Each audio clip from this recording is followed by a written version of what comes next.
통화가 여러분과 함께 하기를 주의 이름으로 축복합니다. 우리 옆에 있는 분들과 안녕하세요. 반갑습니다. 인사 나누시겠습니다.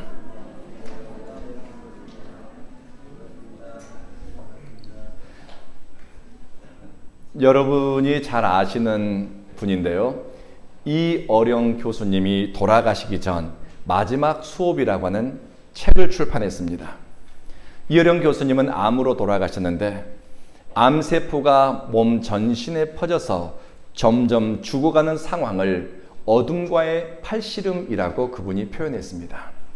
매일 밤 죽음의 두려움에 맞서 힘겨운 싸움을 하기 때문에 어둠과의 팔씨름이라고 그의 마지막 여정을 표현한 것입니다.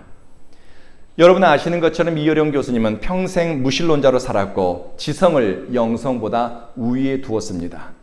그러나 사랑하는 딸이 시력을 잃고 죽음에 이르는 과정을 지켜보면서 그가 70이 넘어 세례를 받습니다. 딸을 묻고 난 지 얼마 되지 않아 사랑하는 외손자도 죽습니다. 하나님께 분노했습니다. 그리고 하나님께 절망하면서 발견한 것이 자신이 문을 두드리지 않으면 하나님이 문을 열어주지 않는다는 것이었습니다. 칠순이 넘어서 자식을 가슴에 묻고서 그는 창조주 하나님 앞에 엎드렸습니다.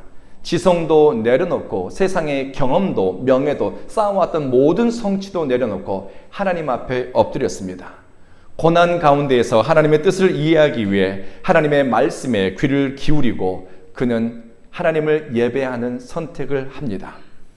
대학 교수나 문화부 장관을 할 때가 그분의 전성기가 아니라 세상에서의 영향력이 사라지고 오직 하나님께로만 집중했던 그의 노년이 인생의 절정기였다고 사람들은 이야기합니다.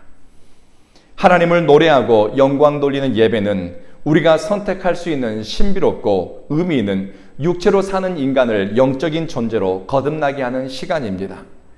인간이 하나님께 응답하는 행위를 예배라고 부릅니다. 그리고 구약 성경에서는 이것을 제사라고도 부릅니다. 종교학에서는 예배 또는 제사를 신의 마음을 움직이기 위한 어떤 의식이라고 정의합니다. 인간이 감당할 수 없는 두려움, 전쟁, 자연재해, 전염병과 같이 생명을 위협하는 상황에서 신의 마음을 움직이기 위해서 제사 혹은 예배를 수단으로 사용합니다. 성경에서 예배를 자신이 원하는 것을 목적으로 수단화시키는 사람도 있습니다.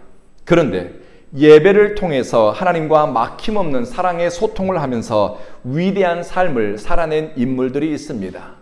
오늘 성경에 등장하는 야곱이 대표적인 사람입니다. 야곱은 어려서부터 경쟁심이 대단한 사람이었습니다.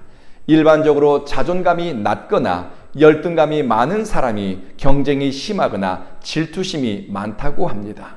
애든 어른이든 남이 잘 되는 꼴을 두고 보지를 못합니다.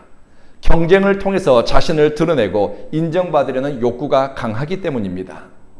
사람이 마음 공부를 제대로 하지 않으면 젊든지 나이가 들었든지 열등감과 낮은 자존감은 문제를 일으킵니다. 인격적 장애 혹은 영적 진보에 걸림돌이 됩니다. 야곱은 쌍둥이 형 에서와 어려서부터 경쟁이 심했고 형의 것을 탐냈습니다. 아버지를 속여서라도 형의 것을 자기 것으로 만들고자 했습니다. 결국 형과의 관계가 틀어졌고 형은 동생을 죽여버리겠다고 으름장을 놓습니다. 겁을 먹은 야곱은 형을 피해 1000km도 더 떨어진 외삼촌 집 외가로 몸을 피합니다. 야곱이 베델이라고 하는 곳에서 잠을 자다가 꿈에 하나님 임재를 경험합니다. 꿈에서 깬 후에 야곱은 그곳에 돌단을 쌓고서 하나님을 예배했습니다. 하나님께 자신의 안전을 구하고 마음의 소원을 빌었습니다. 두려움은 사람이 하나님을 찾는 계기가 됩니다. 내가 감당할 수 없는 어려움은 전능하신 하나님을 의지하는 동기가 되기도 합니다. 먼저 생존을 위해서 야곱은 예배를 선택했습니다. 예수님은 이렇게 말씀하셨습니다. 찾는 사람이 찾을 것이고 두드리는 자에게 문이 열리고 구하는 사람이 응답을 받게 될 것이다. 많은 믿음의 조상들이 위대한 신앙의 유산을 남기고 영광스러운 삶을 살아냈던 것은 그들이 지성이나 도덕성이 탁월해서가 아닙니다. 그들은 하나님의 은혜에 목 마른 사람들이었고 하나님의 임재에 배고파서 두드리고 또 두드렸더니 은총의 문이 열린 것입니다. 두려움에 직면할 때 하나님을 찾고 인생의 정점에서 하나님을 놓지 않았더니 하나님이 그들을 만나 주신 것입니다. 야곱은 창세기 28장 빈손으로 광야를 지날 때 하나님을 예배하면서 이렇게 구했습니다. 하나님이 나와 함께 계셔서 나를 지켜주시고 먹을 것과 입을 것을 주시어 내가 평안하게 아버지 집으로 돌아갈 수 있게 해 주신다면 하나님은 내 하나님이 될 것입니다. 라고 기도했습니다. 먹을 것과 입을 것은 일상을 살아내기 위해 생존에 필요한 것들입니다. 야곱은 생존에 필요한 일용할 양식은 하나님의 은혜, 하나님의 공급하심이라고 믿었습니다. 오늘 하루를 버틸 수 있는 은혜를 허락하신다면 하나님은 내 하나님이라고 그는 고백했습니다. 이 기도를 드린 지 70몇 년이 지났습니다. 창세기 46장 야곱은 애굽으로 내려가기 전에 하나님을 예배합니다. 오늘 본문의 내용입니다. 이때 하나님은 야곱에게 나타나 이렇게 말씀하십니다. 야곱아, 나는 네 하나님이다. 여러분 놀랍지 않습니까? 70년 전에 생존을 위해서 두려움을 갖고서 하나님이 나에게 먹을 것을 공급하시고 내 생존을 지켜주신다면 하나님이 내 하나님이 될 것인데 이 기도를 드린 지 70년이 지나서 하나님이 야곱에게 나타나 응답하십니다. 나는 너의 하나님이다. 자신을 지킬 힘이 없고 내일을 장담할 수 없는 인생의 어두운 밤에서 하나님을 예배했더니 하나님께 은총을 구했더니 하나님은 정확하게 인도하셨습니다. 여러분이 드리는 오늘의 예배가 여러분의 일상에 영향을 미치고 하나님과 사랑의 소통은 영혼의 힘을 기르고 하나님의 마음이 향하는 곳으로 여러분을 나아가게 할 것입니다. 앞으로 5년 후에 10년 후에 인생의 말년에 복된 순간을 원하십니까? 오늘 하나님 앞에 예배자로 엎드리시고 오늘 하나님 앞에 마땅히 구할 것을 구하십시오. 그때가 어느 때이든지 하나님은 나는 너의 하나님이라 응답하시며 여러분의 삶 가운데 다가오실 것입니다. 그리고 두 번째로 예배의 회복이 하나님의 뜻을 따르는 시작이 됩니다. 야곱은 애삼촌 집으로 몸을 피하고 20년 넘게 살면서 하나님과 친밀한 사귐, 하나님과 소통하는 예배의 자리를 잃어버립니다. 먹고 살기 너무 바빴습니다. 혹은 재산 불려가는 재미 때문에, 돈 버는 재미 때문에 하나님을 찾지 못했을 수도 있습니다. 야곱은 치열하게 살았습니다. 20년 만에 그는 상당한 기업을 일으켜 세웁니다. 더 이상 생존을 위해 발버둥 치지 않아도 될 처지가 되었습니다. 하나님이 말씀하십니다. 떠나라. 그런데 하나님의 말씀에 순종해 떠나기 위해서 첫 발을 떼지만 상황이 만만치 않았습니다. 재산을 노리는 외삼촌이 죽일 듯이 쫓아왔습니다. 하나님의 개입으로 어찌어찌해서 삼촌과 갈등을 봉합합니다. 그런데 호사다말하고 좋은 일 다음에 나쁜 일이 따라오는 겁니다. 형님 에서가 야곱이 돌아온다는 이야기를 듣고서 사람들을 불량배를 동원해서 야곱을 손봐주기 위해서 또 뛰쳐나왔다는 것입니다. 어떻게 일이 꼬일 수가 있지? 야곱이 얼마나 낙심했는지 창세기 32장에 그의 마음을 이렇게 표현합니다. 야곱이 심히 두렵고 답답하여. 얼마나 마음이 답답했는지 숨을 쉴 수 없을 정도로 그의 마음이 억눌리고 주눅들고 우울하고 두려움에 사로잡힌 것입니다. 야곱은 다시 한번 하나님 앞에 엎드렸습니다. 어떤 사람들은 도무지 꼼짝달싹할 수 없는 상황에서 될 대로 되라 놓아버리지만 야곱이 왜 위대한 신앙인인가? 두렵고 답답하여 숨을 쉴 수 없는 그런 상황에서 야곱의 선택은 예배의 자리로 나가는 거였습니다. 야곱은 하나님 체험이 깊어지면서 그의 영혼은 성장했습니다. 영적 성장은 기도의 언어를 통해서 드러납니다. 내면의 성장, 영적 진보는 내가 사용하는 언어를 통해 드러나니 우리가 사용하고 선택하는 단어를 살피고 내 마음이 어디로 향하는가 분별하는 것도 지혜로운 태도입니다. 야곱은 이렇게 고백합니다. 하나님이 지난 시간 저에게 선하심과 인자하심을 보여주셨습니다. 시간이 오랜 지난 다음에 야곱의 기도의 내용이 바뀌었습니다. 하나님은 지금까지 내게 신실하셨다라고 고백합니다. 성도 여러분, 지금까지 하나님은 여러분의 인생 가운데 신실하셨습니까? 신실하신 하나님이 앞으로도 신실하실 줄로 믿으십니까? 아멘. 야곱은 자신의 생명을 지켜달라 기도합니다. 살고 죽는 것이 사람에게 있는 것이 아니라 하나님께 달려있음을 나이 100세가 다 되어 야곱은 깨닫게 됩니다. 이어령 교수님은 인간이 흙으로 돌아가는 것이 순리이지만 궁극적으로 하나님께 돌아가는 것을 나이 7순이 넘어 예수를 통해서 확신하게 되었습니다. 그리고 이어령 교수님이 죽음을 맞이할 때 그분은 평안하게 마치 안식에 들어가는 것처럼 주님께 돌아갔다고 주변인들이 이야기를 합니다. 야곱은 자신이 주도권을 잡고서 결정할 수 있는 것이 아무것도 없는 상황에서 하나님의 선하심과 인자하심, kindness and faithfulness를 구했다라고 합니다. 하나님은 야곱의 생명과 가족의 안전을 지키셨고 극적으로 형과 화해를 이루게 하셨습니다. 이후에 하나님은 야곱의 발걸음을 어디로 인도하셨는가? 베델로 이끄셨습니다. 그리고 그곳에서 돌을 쌓으라고 말씀하셨습니다. 구약 성경에서 돌을 쌓는다라고 하는 것은 하나님을 예배하기 위해서 제단을 쌓는다는 의미입니다. 100세가 되어서 하나님을 예배하기 위해서 제단을 쌓습니다.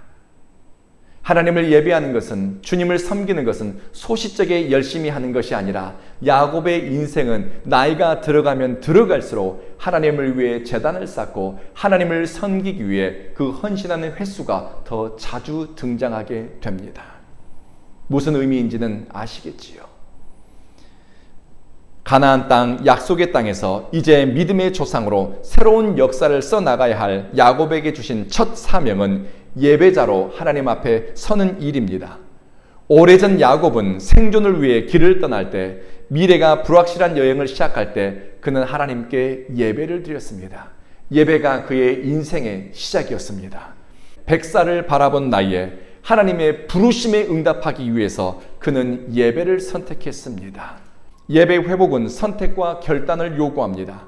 주님을 위해 버려야 할 것을 내버리는 결단, 거룩함을 위해서 한 번도 해보지 않았던 것을 선택할 수도 있습니다.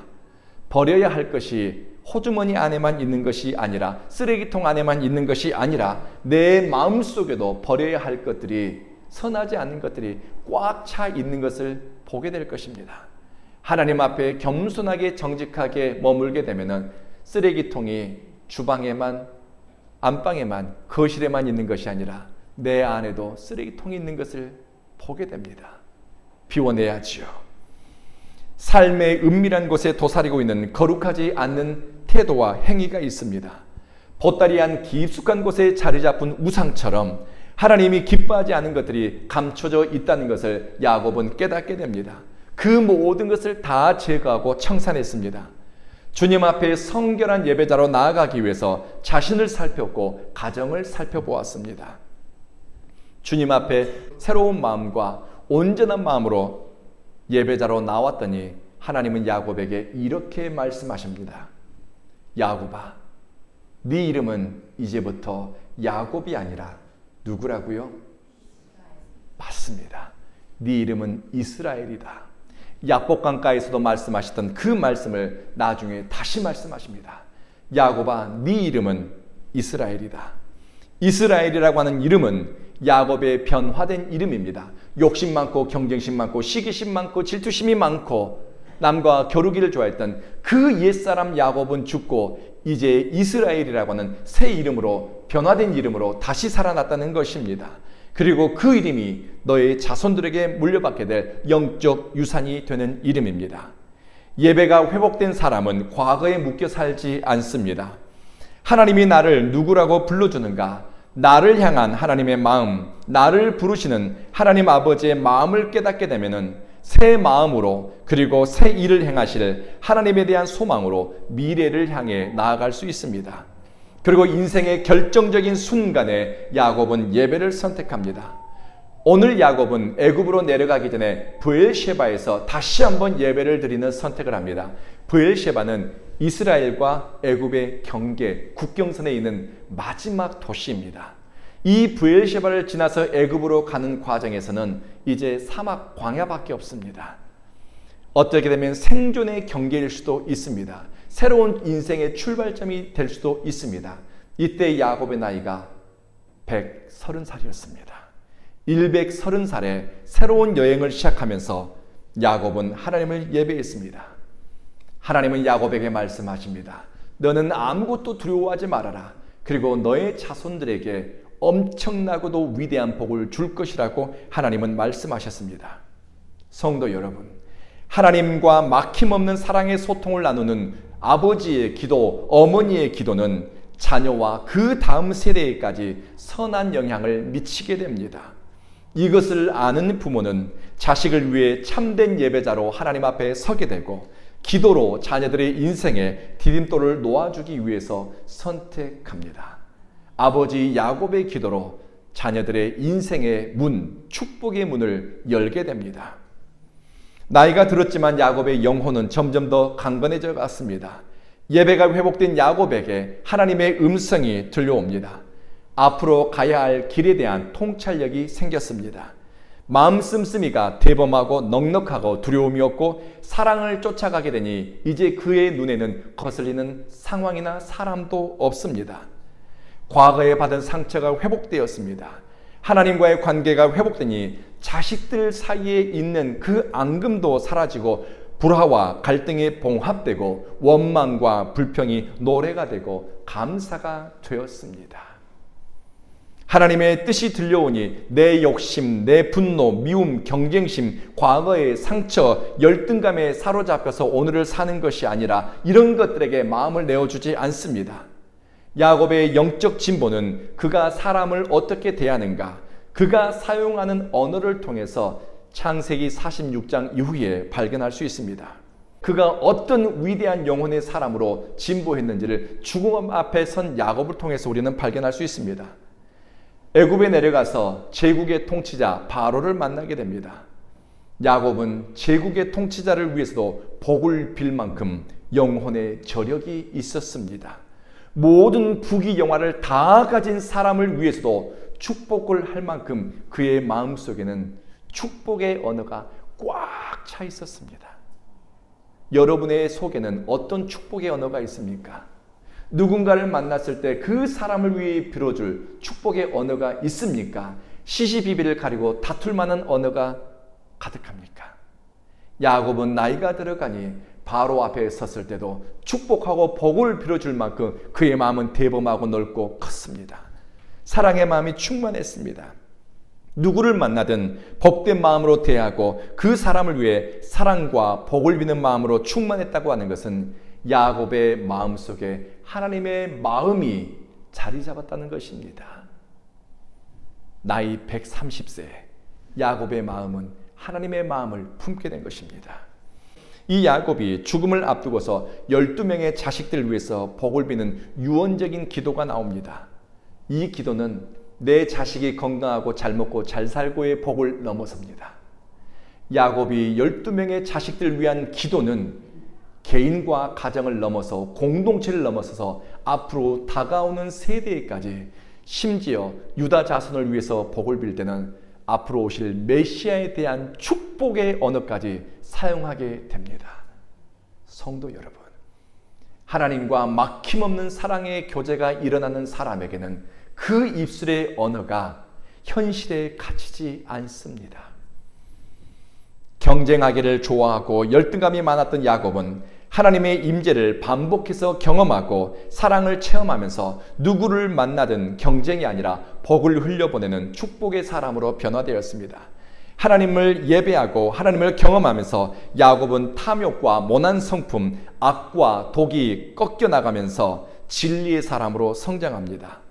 예배자로 하나님 앞에 서게 되니 자세가 변화되고 그의 언어가 바뀌고 사람을 대하는 태도가 바뀌고 인생을 대하는 자세가 달라졌습니다. 심지어 죽음을 맞이하는 자세도 그는 참으로 위대하게 바뀝니다.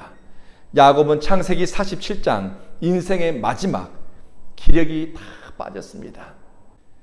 아무 일도 할 수 있는 것이 없는 것 같은 그 연세에 야곱의 선택은 하나님을 예배하는 일이었습니다. 나이가 드니 만난 것도 없고 즐거운 일도 없다가 아니라 나이가 드니 야곱의 선택은 하나님을 예배하는 거였습니다. 그의 아버지 에서는 나이가 들어서도 만난 것을 탐했습니다. 그런데 야곱은 나이가 드니 하나님을 예배하는 예배의 자리에 마음을 둡니다. 우리 성경에는 야곱이 죽기 전에 침상에 누워라고 번역되어 있는데요. 영어 성경은 이것을 지팡이를 짚고서라고 번역되어 있습니다. 나이가 드니 허리를 꼿꼿이 펼 수 없으니 제대로 걸을 수 없으니 지팡이를 짚고서도 하나님을 예배한 자리로 나아갔다는 것입니다. 침상에 누워서 죽음을 맞이하면서도 하나님 앞에 예배자로 머무는 것을 야곱은 선택했습니다. 이런 예배자로 하나님 앞에 나아가는 아버지의 자세, 태도를 보면서 자녀들은 무엇을 배우겠습니까? 야곱 자신은 참으로 험악한 세월을 보냈다고 고백하지만 험악하고 산전수전 다 겪으면서 그의 인간성은 황폐화되지 않았습니다. 과거의 그 엄청난 고난이 그의 인생을 쫀쫀하고 인색하고 황폐하게 인간성을 만들지 않았습니다. 모나고 악한 것에 길들여지지 않았습니다. 오히려 사랑과 축복의 사람으로 끊임없이 성장할 수 있었던 비밀은 하나님과 사귐이 일어나는 예배의 반복이었습니다. 그는 평생 순례자로 그리고 하나님 앞에 예배자로 살았습니다. 어느 웹 소설을 읽다 보니 이 문구가 굉장히 마음에 와 닿았습니다. 노인이 변덕이 심한 것은 확신을 하지 못하기 때문이다. 그런데 우리는 예배자로서 하나님 앞에 섰던 야곱을 통해서 배우는 영적 교훈이 있습니다. 하나님과 사랑의 소통이 일어나는 예배자는 세월 지나갈수록 삶의 실력이 영적인 힘으로 나타나고 다가오는 미래가 두려움과 의문이 아니라 하나님에 대한 신뢰와 확신으로 마주한다는 것입니다. 성도 여러분, 여러분은 하나님을 예배하는 예배자입니다. 기도하겠습니다.